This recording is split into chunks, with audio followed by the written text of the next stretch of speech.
Hey everyone, welcome to the Final Cut. Mark the Movie Man here, and we've got a festive horror film for you out on wide release today, and it is called Krampus. Yes, Krampus, giving us the story of Max, who's got a very dysfunctional family, and he's kind of lost the Christmas spirit and lost hope that Christmas could be like it once was, something that he's wished for. Well, he soon finds out that when you completely lose hope in the Christmas spirit, a different Christmas spirit comes along, and that's Krampus, and he comes along to punish you, to give you your wish, but also make you remember that you need to be careful what you ask for. And we see how Krampus basically brings in a blizzard, takes over his town, and one by one takes out his family members. Oh, what a joyous film this is. Michael Dougherty, who gave us Trick or Treat, his signature is all over this, folks. And when from scene one, I knew we were in for an interesting, different twist, namely because we're shown a couple of horrors before we get to the actual horror of the Krampus. One is the horror of Black Friday, a rather humorous song of good old Bing crooning out a great Christmas tune while people are fighting over materialistic things, and it really just it goes from there. Then we get to see the horrors of family and how people can grow apart and not like each other and put up with each other because they're family, but kind of missing the Christmas spirit. And then we get the horror of Krampus, who I loved the design of Krampus. Now, this story takes a little bit of time to get to, okay? So we get a little bit, the first act is mostly the setup and us getting to know the characters, and it felt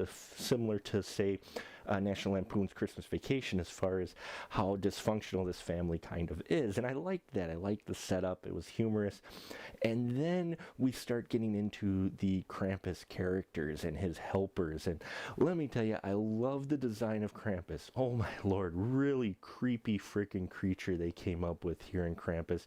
It is like Santa from hell. He's supposed to be exactly that, and they embody that very well in some fantastic practical effects as well as a little bit of CGI, but there is a lot of practical effects in here. Also, Krampus's helpers are hilarious. We've got demonic gingerbread men, we've got dark elves, if you will, and we even got a teddy bear who is probably one of the most scariest teddy bears I've ever seen. I tell you, the Clown and Poltergeist remake has nothing on the teddy bear in Krampus. So I love the design, and all practical, folks. Yes, these creatures are practical. There is, again, some CGI with the animation, but there's also a lot of practical, which surprised me, and I loved that fact. It gave it such a very, textured feel to it, a realistic feel, and all the actors in here really had a blast with this film. You could tell. You got Adam Scott in here from Parks and Rec, and we just saw him in Black Mass playing Max's dad, Tom. Really enjoyed his character quite a bit. Tony Colletta is in here as Sarah, Max's mom. The whole cast in here really knew what they were in for and played it up. Allison Tomlin plays Linda, his Max's aunt, and their Aunt Dorothy, played by Conchata Ferrell, beautifully. I always love when she's on screen. She just plays it up so well. She plays similar characters, but the character she does play is fantastic. Again, I never thought I would see a film like this on wide release, folks. In all honesty, I mean, Michael Dougherty, who gave us Trick or Treat, you can tell his signatures in here, the signature humor along with the scary bits. There are some actually very intense moments and scary bits in here that aren't just jump scares. I mean, the design of these creatures are pretty freaking creepy.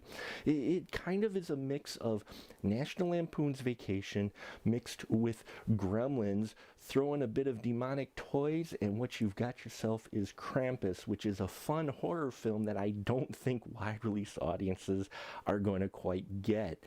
But if you are a fan of unusual horror films, unusual horror comedies, if you're a fan of Trick or Treat, you're going to enjoy Krampus, I think. I love the fact they had this thing with snowmen that they don't really explain, but you piece together as the film goes along.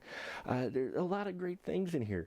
Pacing again was a little slow, so those of you expecting jumping right into some Krampus action, well, you might be a little disappointed, but let me tell you, it pays off at the end, and the very end had me going. I almost thought, oh no, they're going to end it like this, and then they don't, and the camera pans out, and Yeah, it's going to be a surprise, folks. Krampus is a lot of fun. I give it 3.5 stubs, okay? Not a phenomenal film, but a solid film that was entertaining. And for you horror fans out there that want your dose of horror without gore, this one's going to be for you. There is a lack of gore in here, and I think that I would have liked to see it be a rated R film, but I know why they didn't do it that way, which means that this is a horror film for all ages. Well, not quite, but close enough anyway, and I found myself enjoying Krampus, even if the rest of the audience didn't laugh when I was laughing. That's okay. It's the Christmas season anyway. So check out Krampus. Let me know what you thought. Leave your comments down below.